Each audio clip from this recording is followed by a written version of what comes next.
Hi hello ನಮಸ್ಕಾರ welcome back ನಮ್ಮ ಕೈ ರುಚಿ. ಇವತ್ತು ನಾನು ಸಿಂಪಲ್ಲಾಗಿ ಅತಿ ಕಡಿಮೆ ಸಮಯದಲ್ಲಿ ಗೋಂಗೂರು ಸೊಪ್ಪನ್ನು ಬಳಸ್ಕೊಂಡು ಯಾವ ರೀತಿ ಪಿಕಲ್ ಮಾಡೋದು ಅಂತ ತೋರಿಸ್ಕೊಟ್ಟಿದ್ದೀನಿ. ಹಾಗಾದರೆ ಬನ್ನಿ ಮಾಡೋದು ಹೇಗೆ ಅಂತ ನೋಡೋಣ. ನಾನು ಇಲ್ಲಿ ಒಂದು ಕಟ್ಟಿನಷ್ಟು ಗೋಂಗೂರನ್ನು ತೊಗೊಂಡು ಬಂದು ಅದನ್ನು ಚೆನ್ನಾಗಿ 2-3 ಸತಿ ಚೆನ್ನಾಗಿ ವಾಶ್ ಮಾಡ್ಕೊಳ್ತಿದ್ದೀನಿ. ಚೆನ್ನಾಗಿ ತೊಳೆದಿರುವ ಗೋಂಗೂರನ್ನು ಒಂದು ಪ್ಲೇಟಲ್ಲಿ ಸೈಡ್ಗೆ ಇಟ್ಕೊಂಡ್ಬಿಡಿ. ಈಗ ಇನ್ನೊಂದು ಕಡೆ ಒಂದು ಪ್ಲೇಟಲ್ಲಿ ಒಂದು 20 ಒಣಮೆಣಸಿನ್ಕಾಯಿನ ಮುರಿದು ತೊಗೊಂಡಿದ್ದೀನಿ. ಇದು 20 ಮೆಣಸಿನ್ಕಾಯಿ ಅಷ್ಟೊಂದು ಸ್ಪೈಸಿ ಇಲ್ಲ, ಮೀಡಿಯಮ್ ಸ್ಪೈಸಿ ಇತ್ತು, ಹಾಗಾಗಿ ನಾನು ಒಂದು 20 ತೊಗೊಂಡಿದ್ದೀನಿ. ನಿಮಗೆ ತೀರಾ ಸ್ಪೈಸಿ ಇದ್ದರೆ ಒಂದು 15 ತೊಗೊಳ್ಳಿ. ಈಗ ಇನ್ನೊಂದು ಕಡೆ ಗ್ಯಾಸ್ ಆನ್ ಮಾಡಿಬಿಟ್ಟು ಪ್ಯಾನ್ ಇಟ್ಟು ಅದಕ್ಕೆ 1 ಟೇಬಲ್ ಸ್ಪೂನಷ್ಟು ಎಣ್ಣೆ ಸೇರಿಸಿ, ಎಣ್ಣೆ ಚೆನ್ನಾಗಿ ಕಾದ ನಂತರ ಈಗ ಇದಕ್ಕೆ ಒಣಮೆಣಸಿನ್ಕಾಯಿ ಸೇರಿಸ್ತಿದ್ದೀನಿ. ಒಣಮೆಣಸಿನ್ಕಾಯಿ ಸೇರಿಸಿದ ನಂತರ ಗ್ಯಾಸನ್ನು ಲೋ ಹೀಟಲ್ಲಿ ಇಟ್ಕೊಂಡು ಚೆನ್ನಾಗಿ ಮೆಣಸಿನ್ಕಾಯಿನ ರೋಸ್ಟ್ ಮಾಡ್ಕೋಬೇಕು. ಒಂದು 2-3 ನಿಮಿಷ ಲೋ ಹೀಟಲ್ಲಿ ಚೆನ್ನಾಗಿ ರೋಸ್ಟ್ ಮಾಡ್ಕೊಳ್ಳಿ. 3 ನಿಮಿಷ ಆದ ನಂತರ ಈ ಮೆಣಸಿನ್ಕಾಯಿನ ಒಂದು ಪ್ಲೇಟಿಗೆ ತೊಗೊಂಡು ಈ ಒಣಮೆಣಸಿನ್ಕಾಯಿನ ಒಂದು ಸೈಡ್ಗೆ ಇಟ್ಕೊಂಡು ಬಿಡೋಣ. ಈಗ ನಮಗೆ ಮೆಣಸಿನ್ಕಾಯಿ ರೆಡಿಯಾಗಿದೆ. ಈಗ ಮಿಕ್ಕಿರೋದು ಏನೇನು ಬೇಕು ಅಂತ ನೋಡೋಣ. ಕಡಲೆಬೇಳೆ 1 ಟೇಬಲ್ ಸ್ಪೂನ್ನಷ್ಟು, ಬಿಳಿ ಎಳ್ಳು 1 ಟೇಬಲ್ ಸ್ಪೂನಷ್ಟು, ಮೆಂತ್ಯದ ಕಾಳು 1/4 ಸ್ಪೂನು, ಧನಿಯಾ 1 ಸ್ಪೂನು, ಜೀರಿಗೆ 1 ಸ್ಪೂನು. ಸೇಮ್ ಪ್ಯಾನಲ್ಲೇ ಗ್ಯಾಸನ್ನು ಲೋ ಹೀಟಲ್ಲಿ ಇಟ್ಕೊಂಡು ಮೊದಲಿಗೆ ಕಡಲೆಬೇಳೆ ಸೇರಿಸ್ಬಿಟ್ಟು 1 ನಿಮಿಷ ಚೆನ್ನಾಗಿ ರೋಸ್ಟ್ ಮಾಡ್ಕೊಳ್ಳೋಣ. 1 ನಿಮಿಷಕ್ಕೆ ಕಡಲೆಬೇಳೆ ಅರ್ಧಂಬರ್ಧ ರೋಸ್ಟ್ ಆಗಿರುತ್ತೆ. ಈ ಸಮಯದಲ್ಲಿ ಜೀರಿಗೆ, ಧನಿಯಾ, ಮೆಂತ್ಯದ ಕಾಳು ಸೇರಿಸ್ಬಿಟ್ಟು ಗ್ಯಾಸನ್ನು ಲೋ ಹೀಟಲ್ಲಿ ಇಟ್ಕೊಂಡು ಇವುಗಳನ್ನು ಕೂಡ ಚೆನ್ನಾಗಿ ರೋಸ್ಟ್ ಮಾಡ್ಕೊಳ್ಳೋಣ.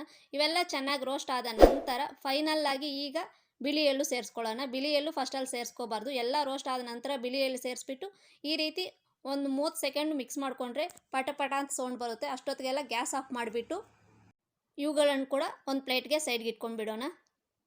ಈಗ ಅದೇ ಪ್ಯಾನ್ಗೆ ಗೋಂಗೂರು ಸೊಪ್ಪನ್ನು ಸೇರಿಸ್ತಿದ್ದೀನಿ. ಎಣ್ಣೆ ಏನು ಸೇರಿಸಿಲ್ಲ. ನಾವು ರೋಸ್ಟ್ ಮಾಡ್ಕೋಬೇಕಾದ್ರೆ ಸ್ವಲ್ಪ ಎಣ್ಣೆ ಇತ್ತಲ್ಲ, ಅದೇ ಎಣ್ಣೆಗೆ ಸೊಪ್ಪನ್ನು ಸೇರಿಸ್ಬಿಟ್ಟು 1 ಸ್ಪೂನ್ನಷ್ಟು ಉಪ್ಪು, ಅರ್ಧ ಸ್ಪೂನಷ್ಟು ಅರಿಶಿನ ಸೇರಿಸ್ಬಿಟ್ಟು ಗ್ಯಾಸನ್ನು ಲೋ ಟು ಮೀಡಿಯಮ್ ಹೀಟ್ಗೆ ಟರ್ನ್ ಮಾಡಿಬಿಟ್ಟು ಚೆನ್ನಾಗಿ ಇದನ್ನು ರೋಸ್ಟ್ ಮಾಡ್ಕೋಬೇಕು ಸೊಪ್ಪನ್ನು.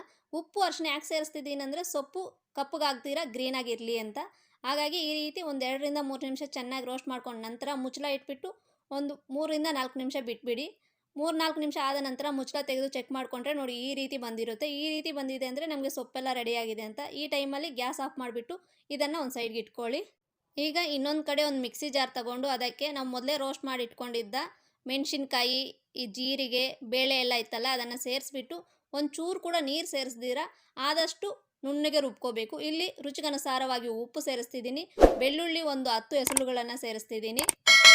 ನಂತರ ಆದಷ್ಟು ನುಣ್ಣಗೆ ರುಬ್ಕೊಳ್ಳಿ. ನೋಡಿ ಈ ರೀತಿ ನನಗೆ ನುಣ್ಣಗೆ ಪೌಡ್ರ್ ರೀತಿಯಲ್ಲಿ ಬಂದಿತ್ತು. ಈಗ ಇದಕ್ಕೆ ನಾವು ಗೋಂಗೂರು ಸೊಪ್ಪನ್ನು ಫ್ರೈ ಮಾಡಿ ಇಟ್ಕೊಂಡಿದ್ವಲ್ಲ ಅದನ್ನು ಸೇರಿಸ್ಬಿಟ್ಟು ಆದಷ್ಟು ನುಣ್ಣಗೆ ರುಬ್ಕೋಬೇಕು. ಎಷ್ಟು ನುಣ್ಣಗಾಗುತ್ತೋ ಅಷ್ಟು ನುಣ್ಣಗೆ ರುಬ್ಕೊಳ್ಳಿ. ನೋಡಿ ನಾನು ಇಷ್ಟೊಂದು ನುಣ್ಣಗೆ ರುಬ್ಕೊಂಡಿದ್ದೆ. ನೋಡಿ ಇದೇ ರೀತಿ ನುಣ್ಣಗೆ ರುಬ್ಕೊಳ್ಳಿ. ಈಗ ಇನ್ನೊಂದು ಕಡೆ ಒಗ್ಗರಣೆಗೆ ರೆಡಿ ಮಾಡ್ಕೊಳ್ಳೋಣ. ಸೇಮ್ ಪ್ಯಾನಲ್ಲೇ 1 ಟೇಬಲ್ ಸ್ಪೂನಷ್ಟು ಎಣ್ಣೆ ಸೇರಿಸ್ತಿದ್ದೀನಿ. ಎಣ್ಣೆ ಚೆನ್ನಾಗಿ ಕಾದ ನಂತರ ಬೆಳ್ಳುಳ್ಳಿ 4 ಕುಟ್ಟಿ ತೊಗೊಂಡಿದ್ದೀನಿ ಫ್ಲೇವರ್ಗೋಸ್ಕರ. ಒಣಮೆಣಸಿನ್ಕಾಯಿ ಒಂದನ್ನು ಮುರಿದು ಸೇರಿಸ್ತಿದ್ದೀನಿ. ಕಡಲೆಬೇಳೆ, ಜೀರಿಗೆ, ಸಾಸಿವೆ, ಕರಿಬೇವಿನ ಸೊಪ್ಪು ಸೇರಿಸ್ಬಿಟ್ಟು ಒಗ್ಗರಣೆ ರೆಡಿ ಮಾಡ್ಕೊಳ್ಳಿ. ಒಗ್ಗರಣೆ ರೆಡಿಯಾದ ನಂತರ ನಾವು ರುಬ್ಬಿಟ್ಕೊಂಡಿದ್ದ ಮಸಾಲವನ್ನು ಸೇರಿಸ್ಬಿಟ್ಟು ಗ್ಯಾಸನ್ನು ಲೋ ಟು ಮೀಡಿಯಮ್ ಹೀಟ್ ಮಧ್ಯದಲ್ಲಿ ಇಟ್ಕೊಂಡು ಈ ಮಸಾಲವನ್ನು ಸ್ವಲ್ಪ ಸ್ವಲ್ಪನೇ ಸೇರಿಸ್ತಾ ನೀಟಾಗಿ ಮಿಕ್ಸ್ ಮಾಡ್ಕೊಳ್ಳೋಣ. ನೀಟಾಗಿ ಎಲ್ಲ ಮಸಾಲೆ ಸೇರಿಸಿದ ನಂತರ ರುಬ್ಕೊಂಡಿರೋದನ್ನು ನೀಟಾಗಿ ಈ ರೀತಿ ಮಿಕ್ಸ್ ಮಾಡ್ಕೊಳ್ಳಿ. ಒಂದು 2 ನಿಮಿಷಕ್ಕೆಲ್ಲ ಈ ಎಣ್ಣೆಯನ್ನು ಚೆನ್ನಾಗಿ ಹೀರ್ಕೊಂಡು ಬಿಡುತ್ತೆ. ನೋಡಿ ಈ ರೀತಿ ಬಂದಿದೆ ಅಂದರೆ ನಮಗೆ ಗೋಂಗೂರ ಪಿಕಲ್ ರೆಡಿಯಾಗಿದೆ ಅಂತ.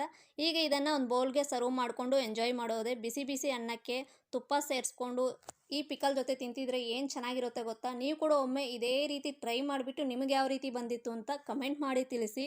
ಇದು ಇನ್ಸ್ಟೆಂಟ್ ಪಿಕಲ್ಲು. ಇದನ್ನು 1 ವಾರದವರೆಗೂ ನಾವು ಸ್ಟೋರ್ ಮಾಡ್ಕೋಬೋದು. ಫ್ರಿಜ್ಜಲ್ಲಾದರೆ 1 ತಿಂಗಳವರೆಗೂ ಸ್ಟೋರ್ ಮಾಡ್ಕೋಬೋದು. ಈ ರೆಸಿಪಿ ನಿಮ್ಗೆ ಇಷ್ಟ ಆದರೆ ಲೈಕ್ ಮಾಡಿ, ಶೇರ್ ಮಾಡಿ, ಸಬ್ಸ್ಕ್ರೈಬ್ ಮಾಡಿ. Thank you.